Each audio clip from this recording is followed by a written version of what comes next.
پرانے زمانے کی بات ہے کہ کسی ملک میں ایک شکاری رہتا تھا۔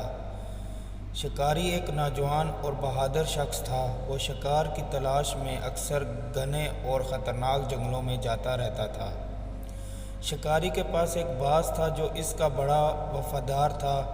وہ جب بھی شکار پر جاتا تو باز کو بھی ساتھ لے جاتا۔ باز بھی کئی قسم کے چھوٹے پرندے شکار کرتا تھا۔ اسے باز سے بڑی محبت تھی کیونکہ باز نے کئی مرتبہ اس کی جان بچائی تھی۔ مثلاً ایک دن ایک سانپ اس پر حملہ آور ہونے لگا تو باز نے اس سانپ کو اپنے پنجوں سے ادھیڑ کر رکھ دیا تھا۔ ایک دن شکاری نے شکار پر جانے کا ارادہ کیا اور حسب معمول باز کو بھی اپنے ساتھ لے لیا۔ وہ ایک گھنے جنگل میں پہنچ گیا جہاں جنگلی جانوروں کی کثرت تھی۔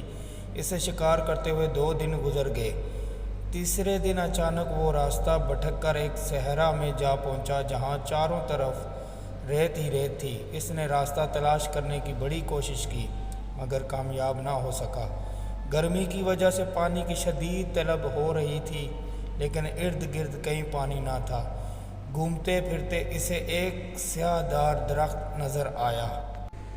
شکاری پیاس اور تھکن سے چور تھا، اس لیے اس نے صحرا میں سایہ دار درخت کا ملنا غنیمت جانا۔ شکاری اس کے نیچے جا بیٹھا۔ باز بھی اس کے قریب ہی بیٹھ گیا۔ ابھی تھوڑی دیر ہوئی تھی کہ اچانک درخت پر سے پانی کے قطرے ٹپکنے لگے۔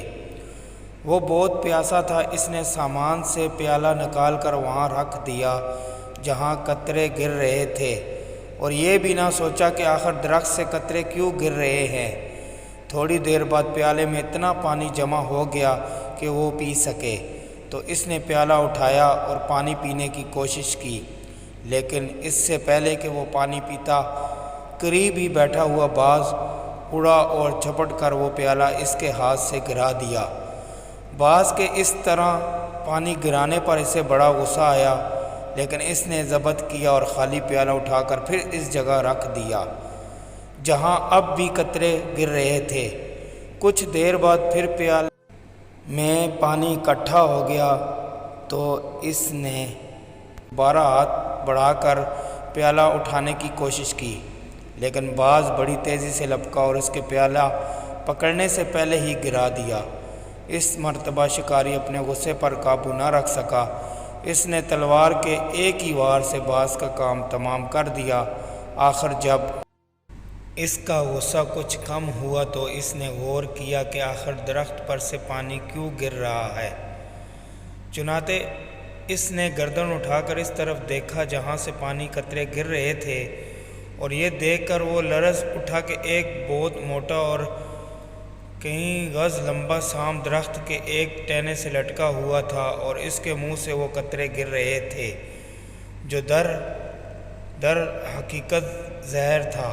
اب اسے پیار سے باز کا خیال آیا جس نے اس کی جان بچانے کی کوشش کی تھی اور اس کے ہاتھوں مارا گیا۔ وہ بہت رویا مگر کیا فائدہ جب چڑیا چگ گئی کھیت۔ اگر وہ پہلے سوچتا تو باز کی جان بچ سکتی تھی۔ اس کے بعد کسی نہ کسی طرح واپسی کا راستہ تلاش کرنے میں کامیاب ہو گیا لیکن وفادار ساتھی باز اس نے ہمیشہ کے لیے کھو دیا تھا۔